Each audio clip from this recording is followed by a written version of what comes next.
Easy peeps. I I wanted to speak about spirituality today. A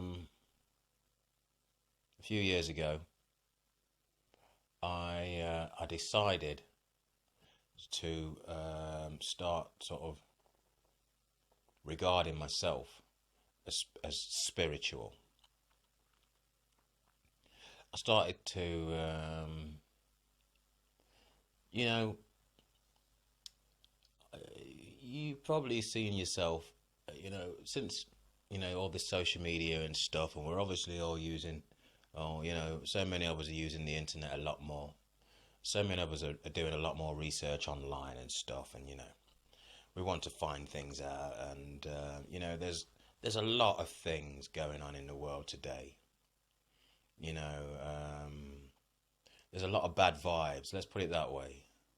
In so many corners of the world and stuff, and sometimes it's getting a bit close to home as well. And I'm not going to start highlighting certain things and situations and what have you.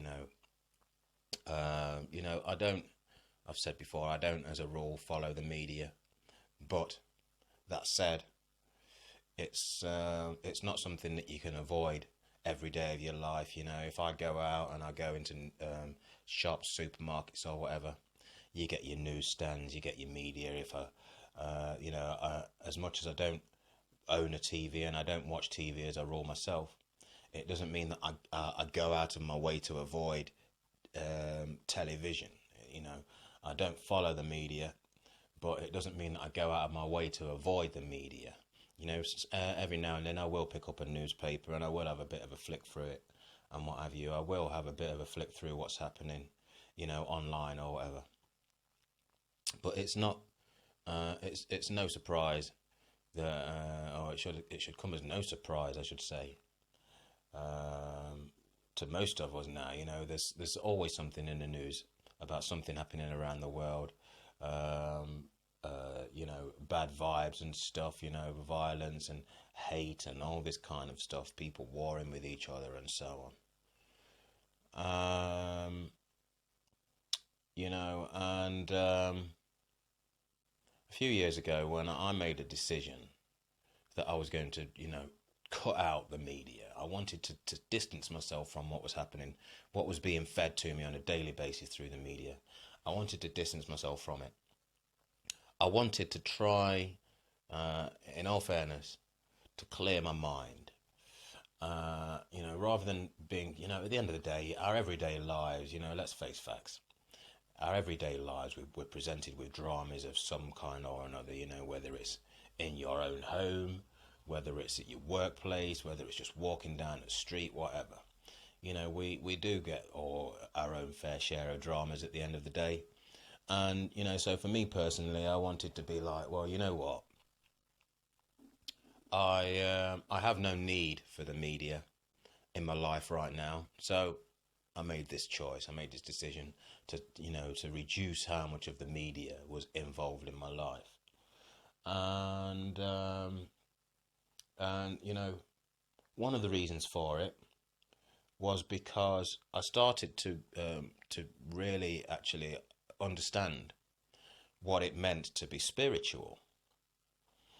Now, most of us, we have this perspective that when you say you're spiritual, that you are religious. Spirituality is often associated with religion. And, I know a lot of people on a personal level that the moment that we mention, or, the word religion is mentioned, the moment that the Bible or anything related to religion is mentioned, people tend to clam up. People don't want to speak about it. And to be fair, I've been that person. At the end of the day, I've been that person. But I started to realise that in actual fact, the only reason why I was that person was because so many people around me were that person. So it just seemed like the easiest thing to do. But then, through my own personal experiences and stuff, I started to, I sort of put myself in a position where I wanted to start questioning more, and the main reason for it was because I started becoming forgetful, and things I started to research and things I started to look into started to make me realize that it was highly likely that my forgetfulness was the result of my repeatedly telling myself that I keep forgetting things. Now I know that there's probably going to be some people watching this that can relate to what I'm saying. You might have come across this kind of thing before, but then I know there's also probably going to be people watching this that think this is a bit strange, a bit bizarre, or whatever. But what I started to read was that we can actually, um, in a roundabout way, program ourselves for the kind of experience that we're going to have. So my forgetfulness was more likely the result of me telling myself that I keep forgetting things. And just as an example, you might one day you might look for your keys. You can't find your keys anywhere. You're looking everywhere for your keys. You can't find them. And you're having that inner dialogue. In your mind, you might even say it out. You might even be saying it out loud. You're the only person around, but you're still saying it out loud. Where's my keys? Where's my keys? I can't find my. Oh, I can't believe I can't find my keys. I'm sure I put them down here. Where are they now? Where are they? Retrace my footsteps. And you're going through all this kind of stuff, and then eventually you find your keys. But then maybe a day or so later, and you've lost something else. Whether it's your keys, whether it's your phone, or whatever. But now this time you're looking for your whatever it is that you've lost. But this time you just one thought comes into your head. I'm always losing stuff. Why can I never find stuff? You know, and just that simple thought, right? Just that simple thought. Why can I never find stuff? Or I'm always losing stuff. It's like the beginning of a problem that you are creating inside your own mind. Okay. Now, like I say, this might sound bizarre. It might sound far fetched, but bear with me. If you've sort of experienced or come across this kind of stuff before, then obviously you'll know what I'm talking about. But then, some of you might not have. So this kind of thought. So I'm saying to myself now, all of a sudden, I'm always forgetting stuff. Why can I never remember where I put things? And then the third time along, it might be a few days after that, and something else happens, and I can't find something. So all of a sudden, I'm repeating the same dialogue in my head. You know what I mean? But obviously now I'm getting more frustrated. God, I can't believe it. Again, I've lost something. Where is it? Why am I always losing stuff? This is starting to do my head in. Right? So you're having this conversation with yourself, right? Or there might be somebody else in the room. Where have I put my things? Come on, have you put them somewhere? Have you moved them? So now you're starting to project into the outside world and all this kind of stuff. But all you're doing at the end of the day is you're building up your own negative energy and your own negative emotions. Okay. Now, I sort of trace this back, and my forgetfulness was like the thing that was bugging me most of all was forgetting people's names. And don't get me wrong, I could quite easily remember a lot of people's names, but then if I'd have just met somebody once or twice and I've been introduced and all this kind of stuff, and then the next time I see them, I'd forget their names. And this was the problem. Now, I know that at some point I would have probably forgotten somebody's name on a couple of occasions, and then I'd have had this conversation with myself. Oh, why am I always forgetting people's names? Why can't I never can remember people's names? So this is like a seed that I put into my own mind. This is a negative seed, and from that, looking back, I started to realise that whenever I met somebody new, um, I'd I'd be talking myself out of remembering their names. So then the conversation in my head went from how come I'm always forgetting people's names to um, I'm going to forget this person's name, right? And, I made a bit of a joke about it on a few occasions, before I actually said anything to anybody about how much of a problem it was becoming to me. I made a bit of a joke about it, I'm always forgetting people's names. People are going to get fed up with me calling them mate all the time and stuff, and this was just me trying to gloss over it. But this was hiding a deeper reality, and I was forgetting people's names, and it was a problem to me. So then I started reading this stuff, and, I've mentioned before on social media, I came across this bloke called Dr. Wayne Dyer, and he's like a self-help sort of person, and he passed away a couple of months ago. Um, but he was like and a number of people that I started to come across at the time. You might be familiar with Wayne Dyer, Eckhart Tolle, Dr. Robert Anthony, who I suppose is the sort of person I latched onto most of all. But anyway, this particular thing that Wayne Dyer said: change the way you look at things, and the things you look at will change. And obviously, I read more into it, and the gist of it was that you can change your experience. You can completely turn it around by changing your outlook. And he gave an example in his, in his book, Excuses Be Gone, I think it was. His book's called. And he gave an example. And one of these examples was, for being forgetful. Instead of telling yourself that you keep forgetting things, tell yourself that you keep remembering things. And, it sounded a bit bizarre, but I gave it a shot. And it's like, it's something you've got to be open-minded about this. Okay, if you're gonna say, hey, all right, and I give it a try, but I don't think it's gonna work, well, obviously you're not being very open-minded about it. You're being quite closed-minded. So I'm reading this kind of stuff, and I started to read all this stuff about how you can really use your mind to store information better, and all this kind of stuff effectively. You can use your mind like a library. You can be that organized with your mindset that you can be almost like you can, practically organize your memories like a library to some extent. But anyway, and I'm reading this, and so I took it on board. And then it's like the moment I took it on board, I came up with this concept in my head of remembering people's names. And what it was basically, if somebody, if I get introduced to somebody and they tell me the name, then I would repeat their name back to them. And then this was like me registering their name.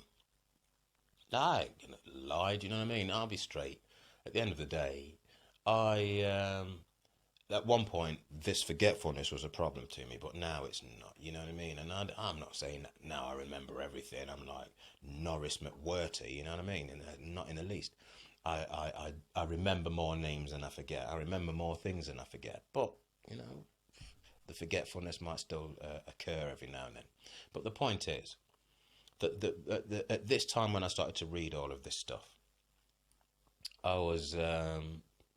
I started to come across more information that started sort of leading me down different paths of questioning things. And, and I was reading a lot of stuff, and a lot of stuff that I was reading that was saying that, don't be afraid to question things more, and all this kind of stuff. So that's what I started doing. But then, and the more sort of doors that I opened, the more I was kind of being, when you start touching on the subject of the mind and stuff, then it's inevitable that it's going to lead into science, which then there's a crossover between science and religion. You got philosophy and all kinds of stuff like this. So my interest started to get broader and broader and broader. I started to look into more things. And then I started to look into science and quantum physics, and this whole explanation about subatomic particles and stuff.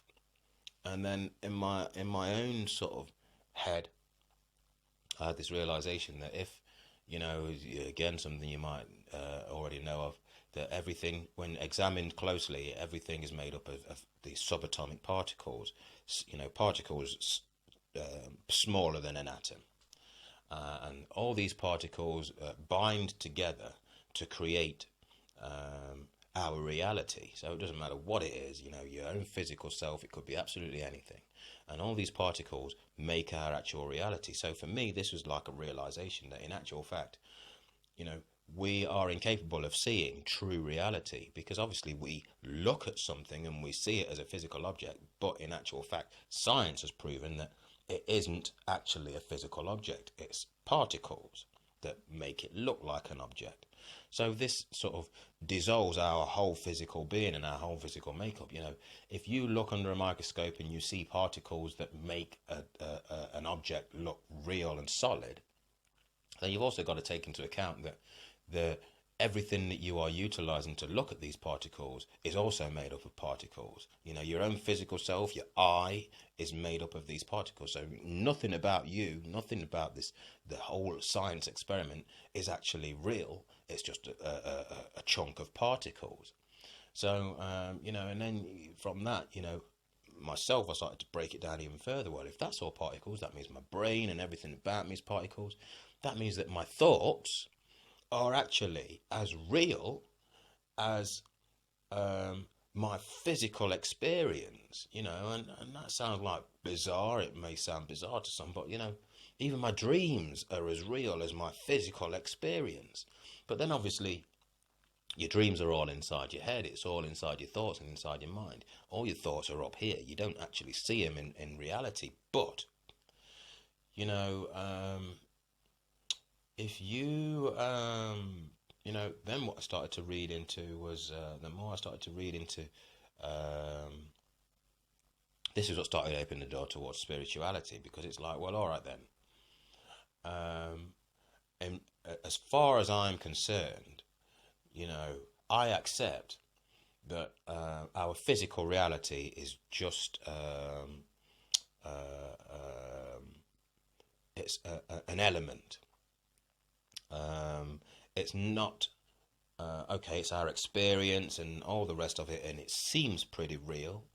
But you go to approach it from a deeper level, and in reality, in true reality, it doesn't have that truth about it. You know, there are so many things about our physical reality that, you know, from my own perspective, if our physical reality was truth, then as a species, as the human race, for as many thousands of years that we have inhabited this planet, we would have found that truth by now. We would have found it, you know. We would have found it to the point where we would be living in peace and harmony. Okay, we wouldn't have anything to argue about. It's as simple as that. If our physical reality could bring us truth, there wouldn't be any need for wars. There wouldn't be any need for any anger, hate, bitterness, and all these kind of negative issues that basically create so much turmoil, so many troubles for many of us.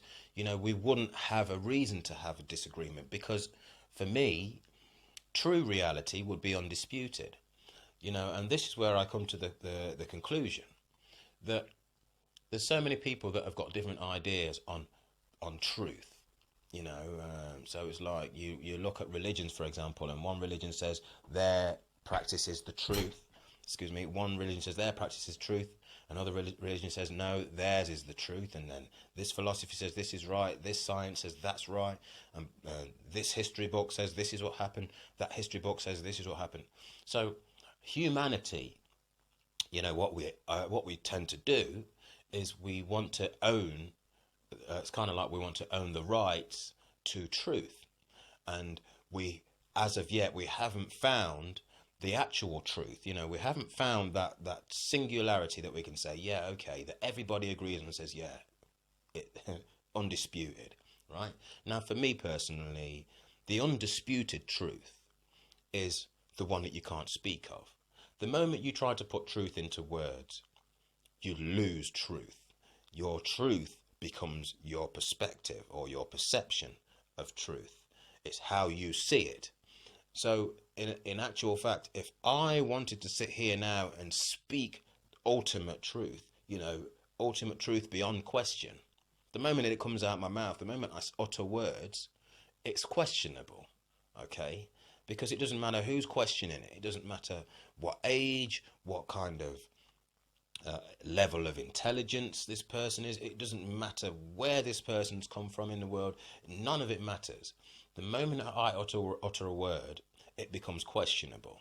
And when something is questionable, that means it isn't truth. By my own perspective, truth is beyond question. It cannot be questioned. So this is where I make the step into spirituality.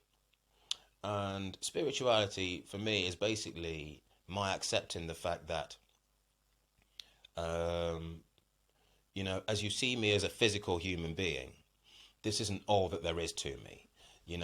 There's, I'm a spiritual being. And, many of us have said, I'm a soul with a body.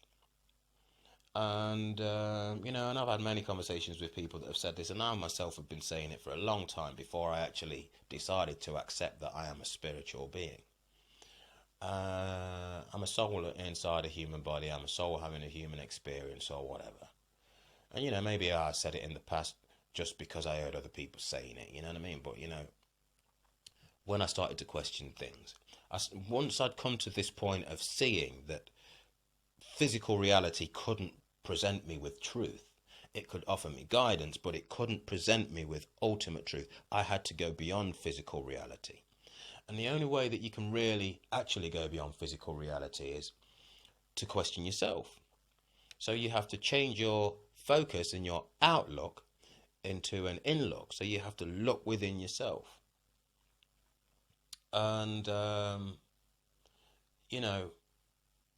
this process of looking within yourself, I don't know, it might sound quite straightforward, but you have to get beyond your mindset, and it's as simple as that.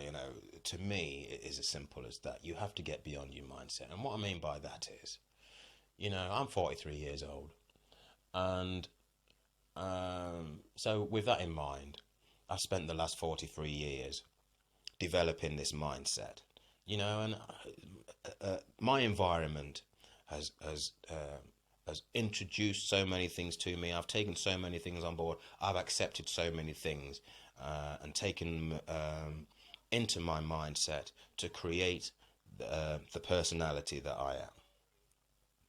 So then to start going within yourself to question, yourself means that you have to, I suppose, in a roundabout way, examine everything that you know, right? It means that you have to come to this point of actually accepting the possibility that you might have all of your information that you have. It might not actually be truth. It might not actually, it could actually be making things even more of a problem as opposed to bringing you any solutions. So this is it's a bitter pill to swallow. Because, in a roundabout way, it's like if you get into an argument or a debate with somebody, this debate is basically both of you, if there's 2 people, 4 people, or however many people there. What a debate often equates to is a number of people trying to put their point across and trying to justify their correctness, their point as being right, their opinion. You've got to get your opinion out there, and your opinion's got to be right. You don't want to be seen or heard as being this person that's wrong. So, this is the whole idea, the whole reason why we debate about things. So, yeah, it's a bitter pill to swallow. But then the point that I started to come to was that everything I knew was only everything that I thought I knew. This wasn't my truth. All this information that I had stored in my brain and in my mind or whatever, it wasn't my information. This is what had been given to me, and it's what I'd accepted as being truth. So it's like all of a sudden I've accepted all this information as truth, and now I use this information to debate with people and to justify my arguments and stuff like this. So once I started to realise this point, then for me it's like actually come to this conclusion that actually I don't actually know anything. This is my reality. Everything that I know, or everything that I thought I knew, was information that had been given to me. Okay, so Now, I'm not going to stand here and say, oh, right, so if that's the case, that means that the sky isn't blue. And I'm going to go out there and argue with everybody and say, no, it's not blue. The sky's not blue. That's pointless. You know, but instead, what it means is that I can look at the sky and I can accept that as far as my education or my teachings go, that it's blue.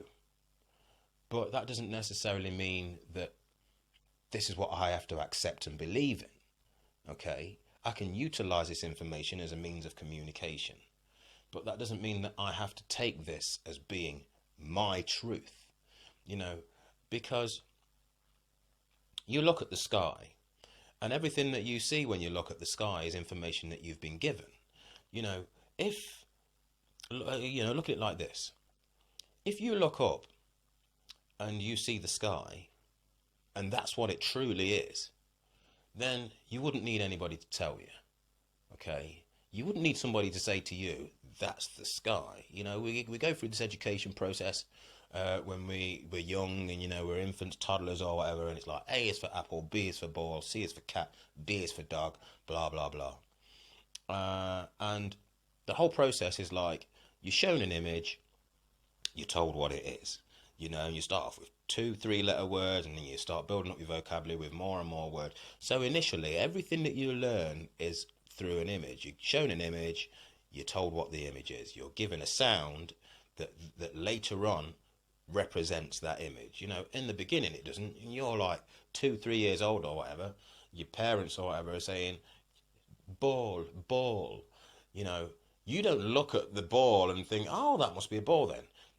You have to be taught how to associate the two together, and so first you're given an image. To you, it's just part of the experience as an infant, but then you have to learn to associate the word with the image, and that's the same process that we follow for absolutely everything. And then eventually we reach this point where we don't rely on images anymore because it's all words.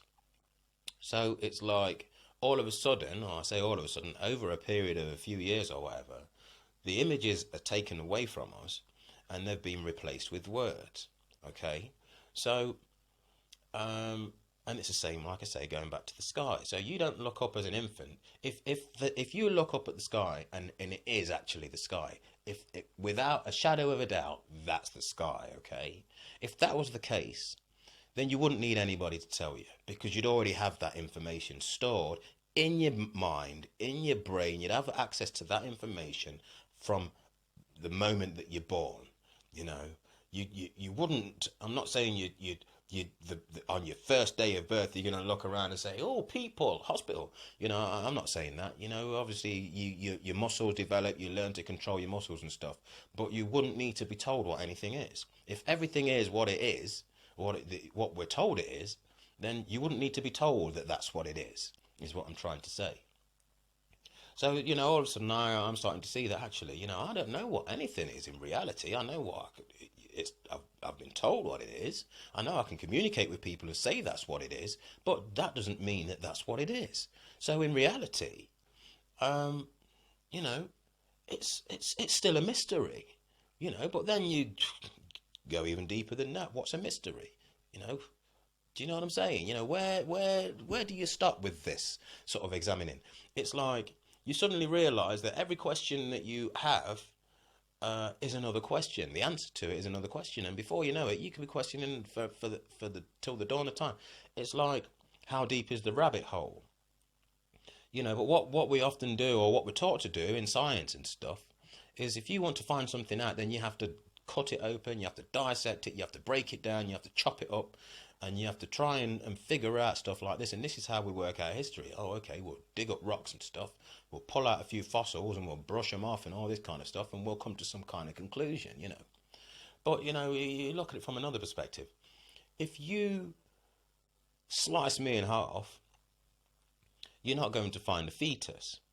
The fetus is no longer there, but I am the person that was at some point a fetus. So if This is how, if this was an authentic way of finding out history and finding anything out, then in reality you'd be able to slice me open and say, well, yeah, there's a fetus. So that means that before this person was a man, that was him. You know what I mean? This is what it's developed into. But we have this whole process of examining things and looking at, and quantum physics is a prime example where we go under the microscope. We're trying to find out where we've all come from. We're looking for this elusive particle, God particle, or whatever we call it. So we're trying to break everything down with microscopes and stuff. But to me, what it just shows, quantum physics shows, is actually you ain't going to find out nothing using a microscope. You're not going to find anything out. You're not going to find the fetus when you chop the man in half. And so, this is the cycle. So it's like, for me, I'm starting to come to this point of realizing that, yeah, actually,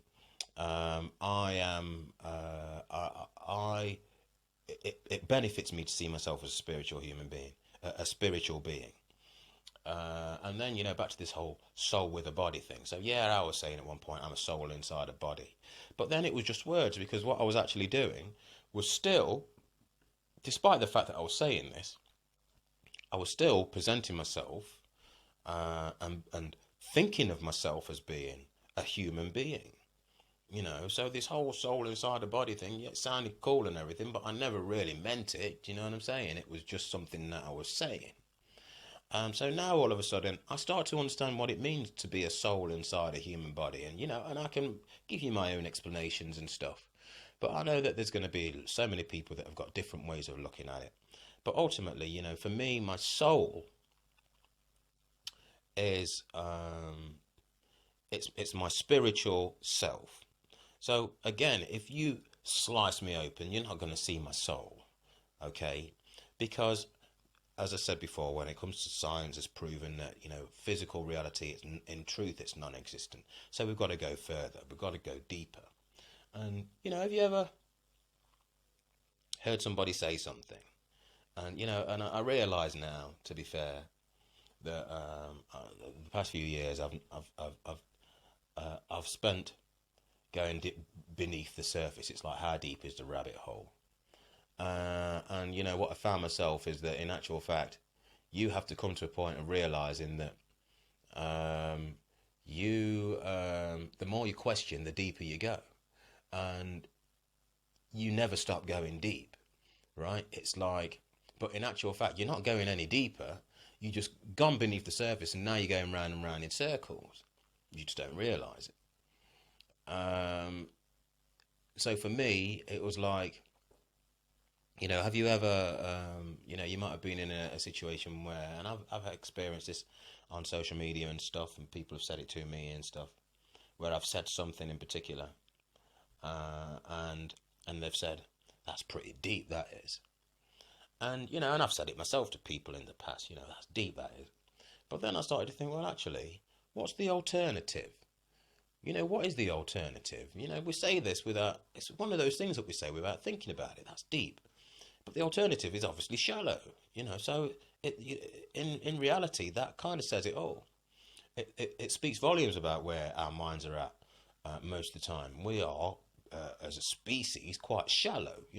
We don't actually understand this deepness that is about ourselves. If I say something and it appears to be quite deep, then I'm not saying anything that is only for me to say.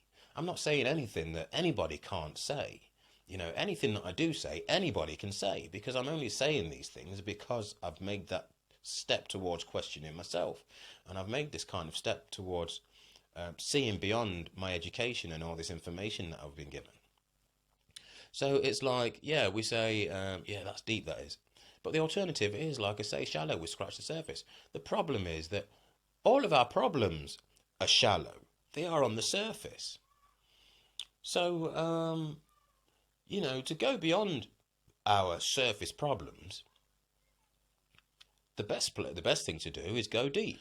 I said in the beginning that I'm 43 years old, and that's 43 years that I've been building up this mindset that I've possessed for such a long time, and this attitude that's got me in a lot of strife and botheration and stuff. And yeah, I'm not trying to say that it's all been rubbish, and I've had a hell of a life, and and whatever.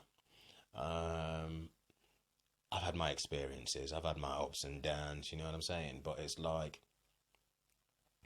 um, you know, it's 43 years, 43 years of relationships and um, dodgy jobs and making a fool of myself and talking crap, and I'm not bothered. I'll say it. I'll put it out there. This is my reality. 43 years. So it's like now all of a sudden, I say all of a sudden, over the past few years, I've started to see things from this different perspective, and I've started to embrace spirituality. And yeah, it's like religion for so long has kind of had the franchise on this word spirituality. But it's like, I suppose the gist of this whole video is to put it out there. Spirituality doesn't have to just be associated with religion. We are all spiritual beings, and it's as simple as that. And by all accounts, it's like you look at science and like I said before, quantum physics and stuff. They've gone to this point of actually proving that our physical makeup isn't real.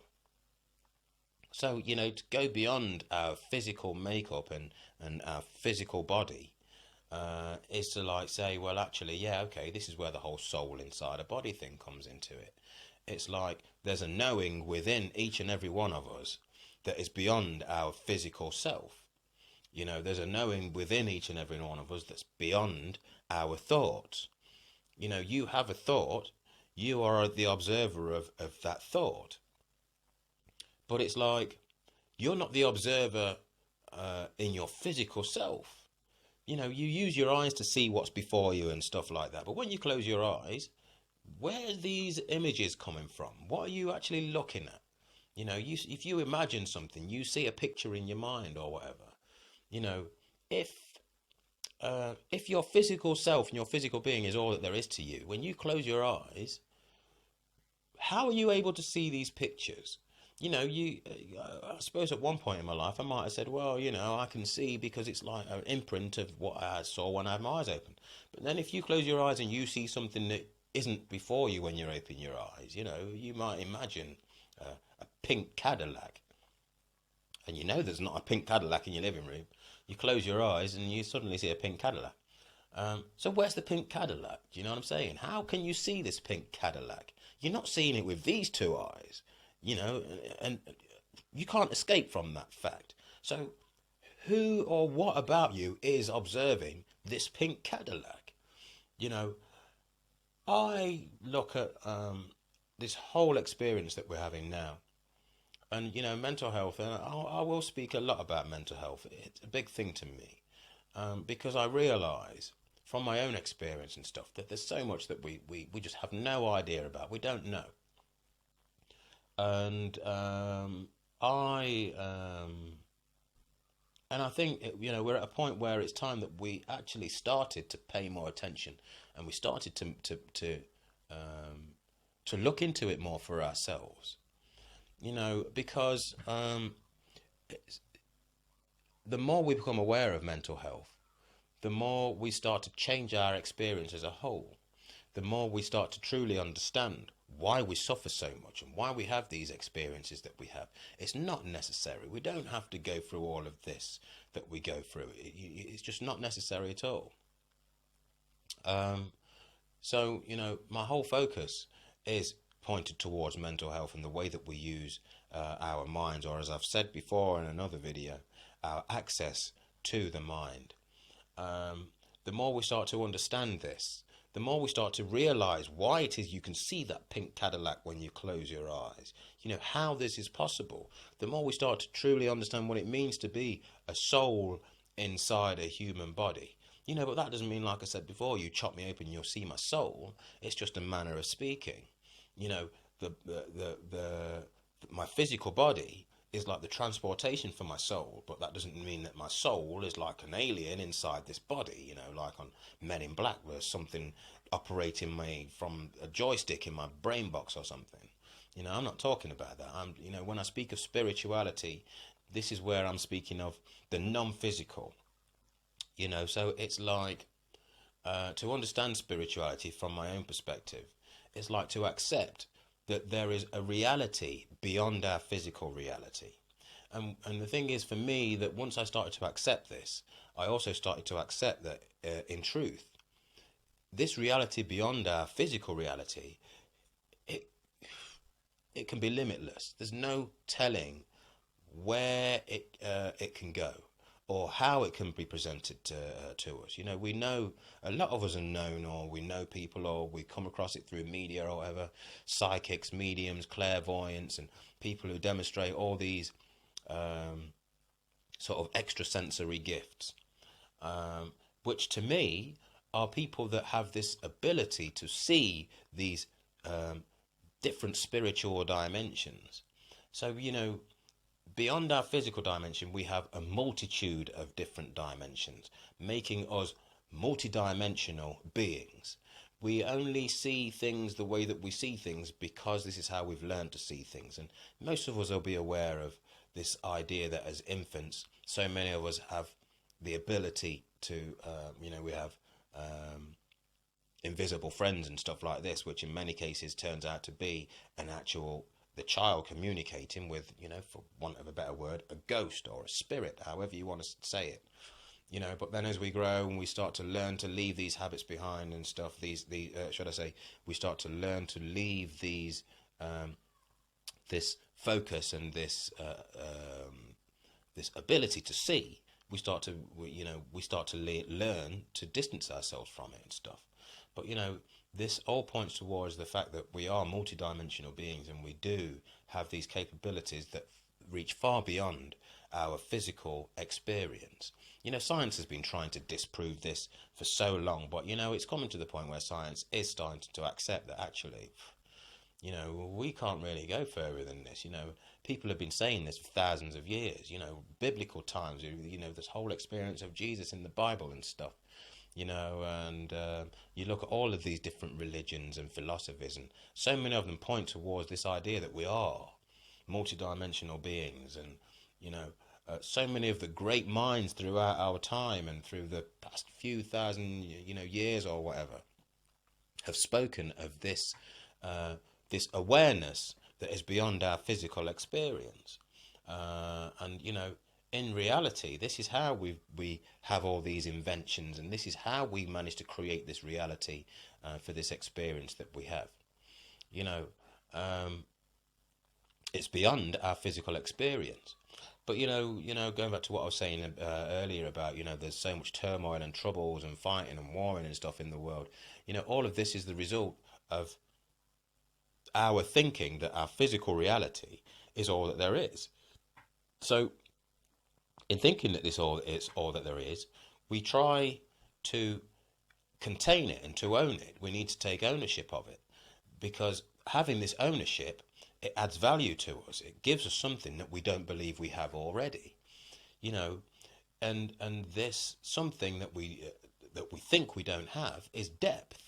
It's like history. If you think that, if you have this mindset that you need to know all of the history of your culture and all of this kind of stuff to support you as a human being, again, this kind of mindset to this kind of depth of information, it's to add completion to yourself, but in truth, everything that we can find out about, I could go into history and I can look up stuff and say, yeah, well, this is all about me, this takes me back to my history, and so on and so forth. But I got into a debate once online about this, and I kind of briefly got involved, but there was these two guys and they were arguing about history.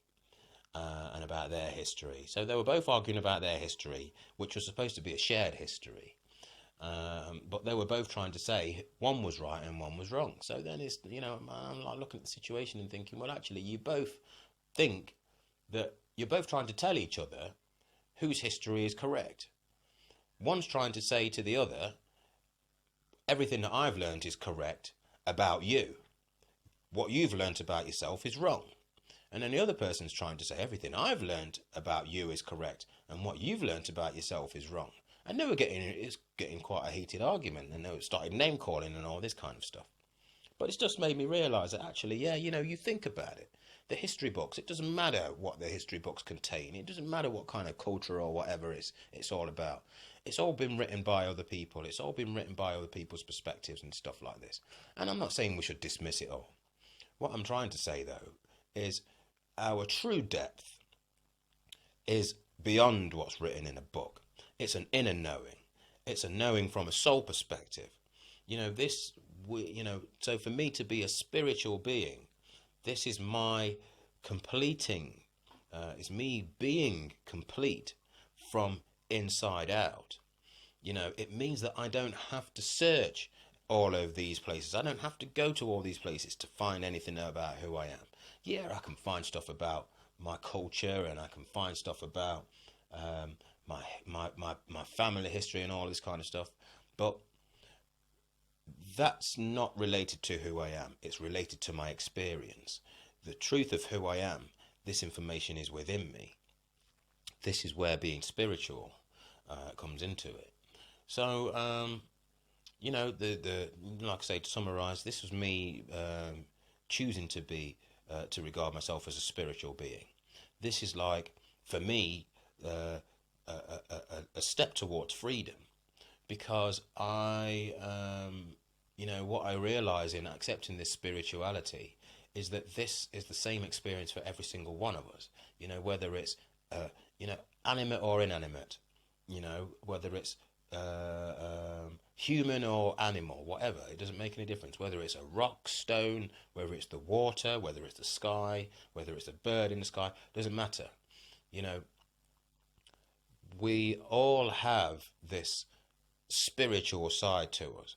We all have this, science, like I say, has proven that nothing is solid, nothing is real. So to go beyond that is to accept that in actual fact, beyond that, we are all connected. We are all one. This is true oneness. We are all spiritual beings. We are all multidimensional beings. But then you don't have to get lost in these multi-dimensions either. These multi-dimensions just highlight something else, which is basically, it's the rabbit hole again.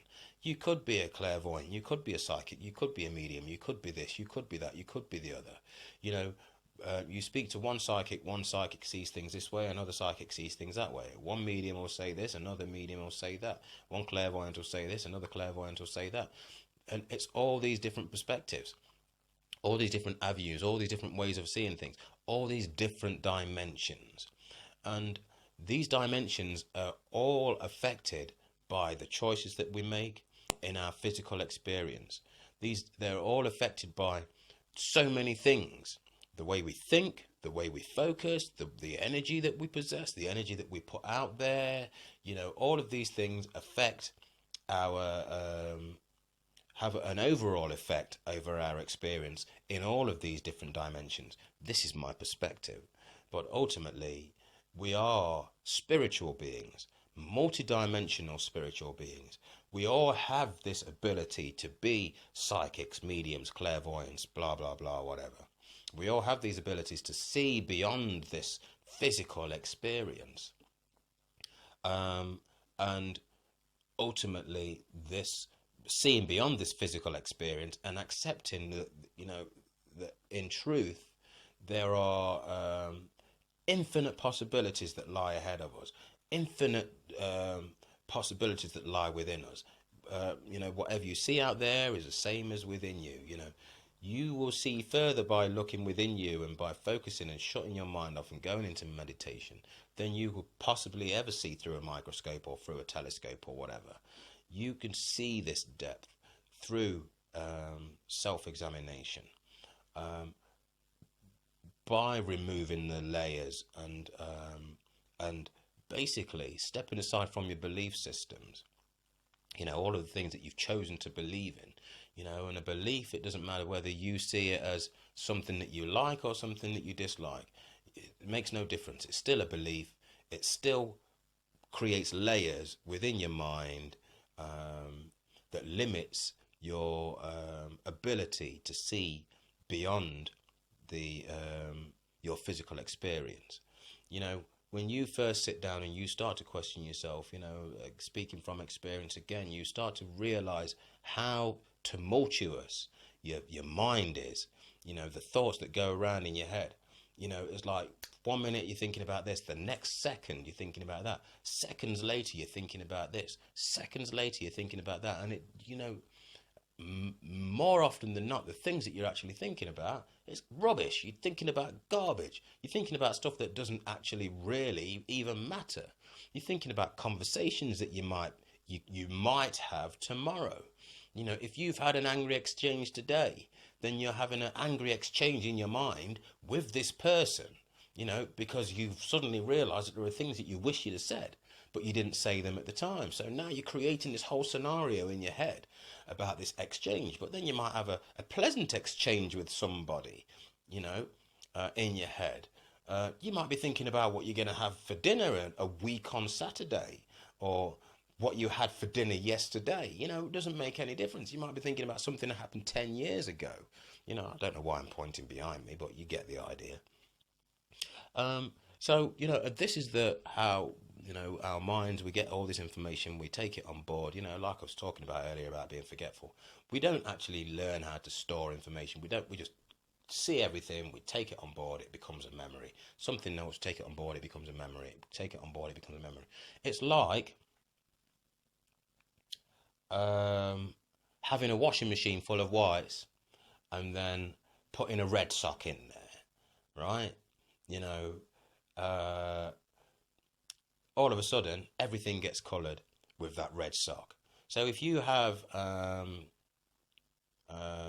you know, you've had a good day, and then this one experience happens that suddenly makes you think that you've had a bad day. That one experience is like the red sock, you know. And that's how easily, because our thoughts and our memories and stuff, they're all chaotic, and you know, we have no actual control or organization going off up there. This is how easy it is to just switch. And we're bombarded so much with negative issues and negative news and problems and strife and economy and this and that and so on and so forth, that our predominant outlook is quite negative, you know. So it's, with this predominant outlook being negative, it becomes quite hard to maintain a focus, a positive focus. You know, I've seen people speak before and say, "Oh yeah, I'm quite positive, I am," but then the next breath they'll say something completely negative, but they won't realise it. You know, and again, I speak from experience. I'm not here to say, to speak about people as if to say, "Well, yeah, you know, I'm actually, uh, I've reached this place, and I think like this, and I act like that, and blah blah blah." Everything that I'm speaking about here, I'm speaking from experience, from my own personal experience. I put myself on the line, basically, to make my point. So I can't speak about ignorance without accepting the fact that I've had my fair share of it, and to some extent, yeah, I've still got it. You know, it's still there. You know, I'm working on it. You know what I'm saying? You know, it's like I said, I'm 43 years old. It's taken me 43 years to develop this ignorance. You know, it's not going to be something I can break down in a couple of days. But I accept that it's something that can be changed.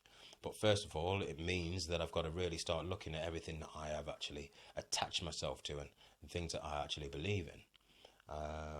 But yeah, so ultimately, the whole point, going back to the spirituality and stuff, yeah, I chose to start regarding myself as a spiritual being because I really started to understand what it meant to be a spiritual being. You know, the more you start to look around and the more you start to examine physical reality, the more you begin to see that actually, yeah, physical reality, it does bring with it its problems. It's caused nothing but fights and arguments and troubles and wars for so many thousands of years because of our attachment to this physical reality. How are we going to get beyond these wars and this fighting and stuff? Well, yeah, the first place to start is, yeah, I look at this, all this stuff that's going on in the world, and I can't say it's wrong. I'm not going to stand here and say it's all wrong, it shouldn't be happening, because I realise why it's happening in the first place. You know, I can see it. Everybody must be allowed the must be given the right to see things for themselves. I'm not trying to ram anything in anybody's faces. I'm not saying I'm right and you're wrong. I'm just saying this is my perspective. Check it out for yourself. Um, and I believe that even if it just opens a door for you, and it gives you reason to start questioning things and analysing things from a different way, a different perspective, it's the first step to overcoming so many issues. It's the first step to liberation. It's the first step towards being emancipated from this mental slavery that we've been bound by for the majority of our lives. And that's the word from the Bob Marley song. Again, I've used. And also, like I said before in another video, James Allen, Above Life's Turmoil, again, a line that he used. So many of the greatest minds throughout our time have said the same thing. We act in a mindless way.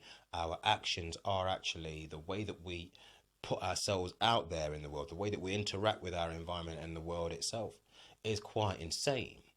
We're actually mad. And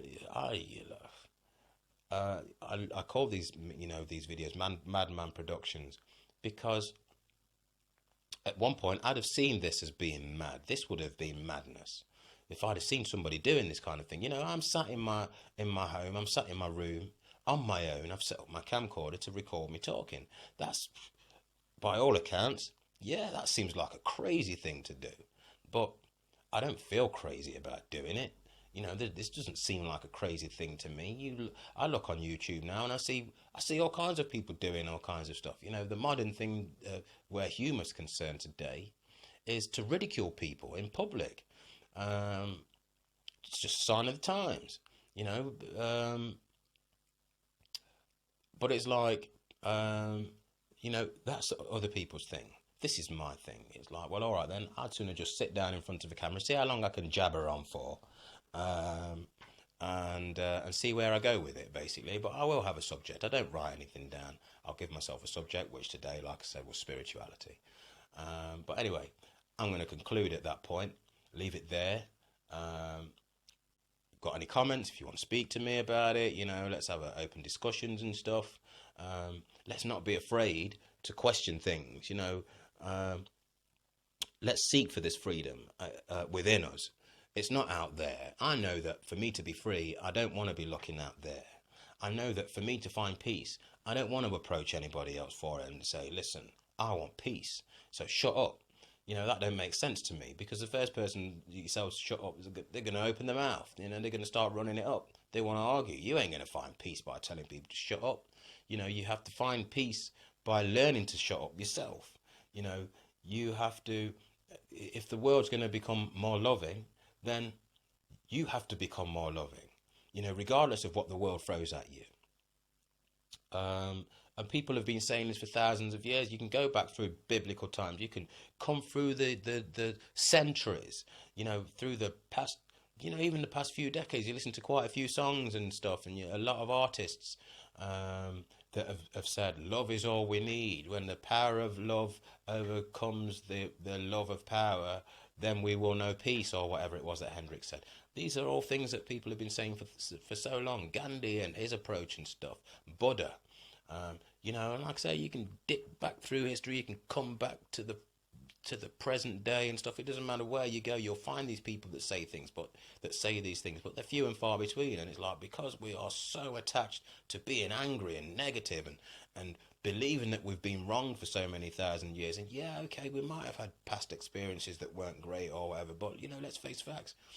Do we really want to be fighting these same battles for so many centuries moving forward? Because that's what's lying ahead of us. We're just going to keep carrying on the same fights and the same battles. It's never going to end. It's just going to be constant, ongoing, until we as individuals can look at the whole situation and think, right, well, if I want peace, I've got to find it within me. If I want love, I've got to find it within me. If I want freedom, I've got to find it within me. That's where this all goes to. That's the whole gist of this spirituality. That's the whole gist of everything that I'm about, my music and stuff. But anyway, I'm going to leave it there. Thanks for watching, and make sure you keep it locked for my next video. Until then, peace.